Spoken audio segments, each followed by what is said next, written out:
5 techniques मैं बताने वाला हूं आपको, जो आप सीएमए यूएसए पार्ट 1 और पार्ट 2 में यूज कर सकते हैं, जो मैंने यूज की अपने अलग अलग डिफरेंट एग्जामिनेशंस में।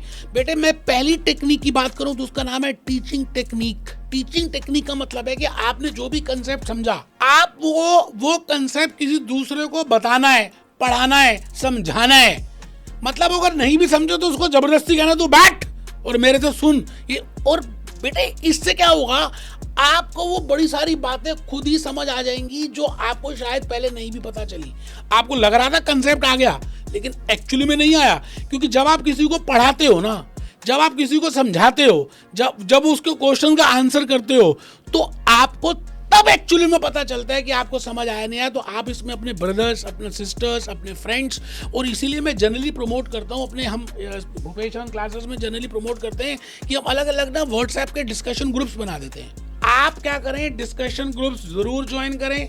आपको जो सीखा, आपने मेरे लेक्चर्स देखे, आपने उसके नोट्स बनाए, आपको समझ आया, आपको वो किसी को दूसरे को समझाना है। सरस्वती का धन विद्या ददाति विनयम। विद्या एक ऐसा धन है जो जितना हम खर्च करते हैं उतना ज्यादा बढ़ जाता है। तो आपको अगर कंसेप्ट समझ आ गया तो बेटा वो बताना है। तो पहली टेक्निक है टीचिंग टेक्निक। मुझे ऐसा लगता है कि इस टेक्निक ने मुझे बड़ा फायदा किया। मैं लाइब्रेरीज में, जब मैं सीए करता था, सीएस करता था, एसीसीए करता, तो मैं लाइब्रेरी में जाकर पढ़ता था। स्टडी रूम तो था मेरा, लेकिन मैं ज़्यादा अपने आप को कहता था कि लाइब्रेरी में क्या स्टूडेंट्स होते थे, एक वातावरण, एक प्रोफेशनलिज्म होती थी। अच्छा हम डिस्कस करते थे, अच्छा डिस्कस करते करते कहीं ना कहीं बीच में कंपटीशन हो जाता था। तो वो चीज़ मुझे अंदर से बड़ा मोटिवेट करती थी कि मुझे जाना है, मुझे सीखना है, मुझे और अल्टीमेटली क्या हुआ कि उससे ही मेरी टीचिंग स्किल्स बढ़ने लग गई। मुझे नहीं पता था कि इसलिए मेरे को टीचिंग आगे कराना है नहीं कराना। अब लास्ट 30 ईयर्स में मैं टीचिंग प्रोफेशन में हूँ। मुझे नहीं लगता कि मेरे जितना एक्सपीरियंस किसी और के पास है। लेकिन आप ये देखिए मेरे में जो एनर्जी लेवल है, मेरी जो थॉट्स हैं, मैं जो अपनी लेक्चर्स में बताता हूँ, मुझे नहीं लग पाता कि कोई इस तरह से बता पाएगा। तो पहला technique, teaching technique, the most important technique.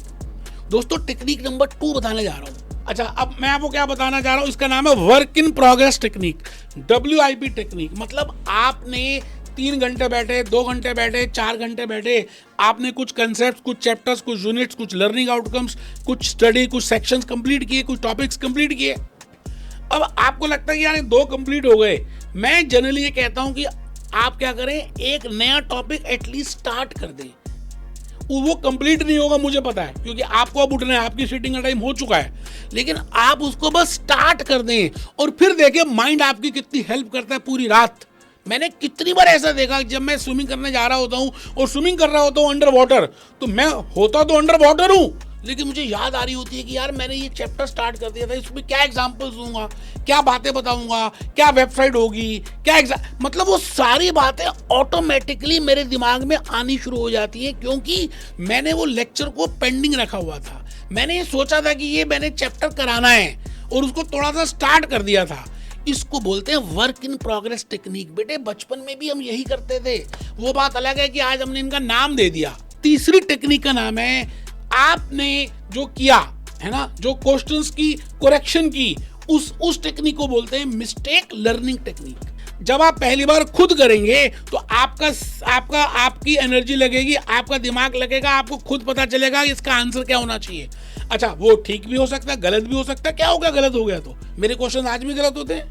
अच्छा जब गलत हो जाएगा तो आप मेरे पास लेके आना। तो फिर हम अपने लेक्चर्स में क्या करते हैं, डाउट सेशंस लेते हैं, जूम सेशंस लेंगे। अगर फेस टू फेस आप आ रहे हैं तो आपके फेस टू फेस लेंगे, तो हम उनकी डाउट्स को क्लियर करते हैं। यकीन मानिए जब आपने गलती की और जब उसका भूल सुधार करते थे, बचपन में करेक्शन वर्क करते थे, याद आ रहा है जब एक स्पेलिंग मिस्टेक होती थी तो 5 बार लिखते थे करेक्शन 5 बार उसको लिखते थे जिससे याद हो जाए। तो बेटे आपको मैं ये कहता हूँ mistake learning technique most important है। मिस्टेक लर्निंग टेक्निक का मतलब है कि आप खुद करिए, गलती करो, सीखो और आगे बढ़ो। 4th टेक्निक आजकल मैं देख रहा हूँ, जो मेरे पास स्टूडेंट्स आते हैं ना, वो कहते हैं सर हमारा पढ़ने का मन तो करता है, लेकिन हम जो है ना बैठ नहीं पाते, लंबी सीटिंग नहीं दे पाते। फिर वो मेरे से पूछते कि जब आप पढ़ते थे तो कितनी लंबी सीटिंग देते थे। अच्छा मैं उनको कहता हूँ जी मैं तो 4-5 घंटे की सीटिंग देता था, आजकल भी 4-5 घंटे की देता हूँ। तो वो उस बात को समझते हैं कि झूठ बोल रहा है, आपका फोकस कम हो गया है। आप इतना ज़्यादा तो शॉर्ट्स देखते हो, यूट्यूब के शॉर्ट्स देखते हो, इतनी ज़्यादा तो रील्स देखते हो, इतनी ज्यादा तो फालतू की चीजें देखते हो, उससे क्या हो रहा है, आप स्क्रॉल करते रहते हो तो आपका सिटिंग मतलब फोकस खत्म हो चुका है। अब आप पढ़ाई कर रहे हो और आपका फोन बज रहा है, पीछे से आवाजें आ रही हैं, कभी फोन देख रहे हो कभी कुछ, यार इससे थोड़ी होगा। तो मैं आपसे ये कह रहा हूँ कि अगर आप बैठ नहीं पाते 3-4 घंटे तो कोई बात नहीं, आप क्या करें, इसको हम बोला हमने फेविकोल पीडीलाइट टेक्निक। फेविकोल लगाओ, ऐसा जोड़ जो टूट ना पाए, मतलब अपने हिप्स में फेविकोल लगाकर चेयर में बैठ जाओ, फिर वो उठे वो जोड़ खुलेगा ही नहीं।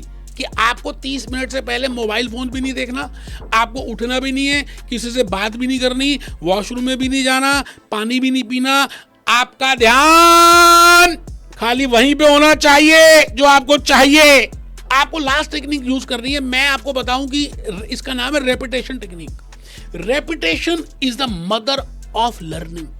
मतलब आपको कोई चीज नहीं आती, अच्छी बात ना आए, लेकिन आपने उस चीज को बार बार रिपीट करना है। मैं यही करता हूं। मैं लेक्चर लेने से पहले जब मैंने स्टार्टिंग में सीएमए यूएसए पार्ट 1 पार्ट 2 पढ़ाना शुरू किया तो मैं रिपीट करता रहता था, रिपीट पढ़ता था, लिखता था, फिर रजिस्टर में लिखता था। धीरे धीरे वो सारी बातें मेरे ब्लड के अंदर चली गई। सेक्शन क्या, टॉपिक्स क्या, लर्निंग आउटकम्स क्या। आपको मैं क्या बताऊं कि लर्निंग आउटकम्स तक मेरे को रट गए। वो किस लिए, कैसा हुआ, ऐसा क्योंकि मैंने रिपीट किया। तो बेटा रेपिटेशन का मतलब है, जैसे आज आपने कंसेप्ट समझा, सीएमए यूएसए पार्ट में सेक्शन बी कर रहे हैं आप, कॉर्पोरेट फाइनेंस, उसमें आपने वर्किंग कैपिटल का यूनिट नंबर 3 या 4 पढ़ा, वर्किंग कैपिटल इन्वेंट्री मैनेजमेंट आज पढ़ा, आपने मेरा फ्लो चार्ट देख लिया, आपने मेरी एक्सप्लेनेशन समझ ली, आपने मेरा सारा फ्लो चार्ट एग्जाम्पल जो मैंने फॉर्मूलेस डिराइव करे हैं आपने सब समझ लिया, क्वेश्चंस भी कर लिए, आपको बहुत अच्छा लगा। लेकिन आपको उसको रिपीट करना है बेटे। रिपीट का मतलब है 5-6 दिन के बाद एक नज़र मारनी है। तभी तो मैं कहता हूँ कि आप क्लास नोट्स बनाएं, उसके माइंड मैप्स बनाएं। आप ये मत सोचें कि आप सीएमए यूएसए अमेरिकन पेपर कर रहे हैं, बहुत बड़ा पेपर है। बेटे आप अपने आप को स्कूल का बच्चा माने ना, आपको रिपीट करना है, बार बार देखो, 1000 बार देखो। देखने की चीज है बेटे, माइंड मैप से देखना है, फ्लो चार्ट से देखना है, हाईलाइटिंग चीजों से देखना है, जो मैं अपने लेक्चर से बताता हूं। तो अगर आप ये 5 टेक्निक्स यूज कर लेते हैं, CMA USA part 1 part 2 first attempt में क्लियर हो सकता है, 9 से 12 महीने में हो सकता है। सपोर्ट पैकेज हो, जूस नोट्स हो, कुछ भी हो, इजिली हो सकता है बेटा। मिलते हैं बेटे। Be happy, be jolly, B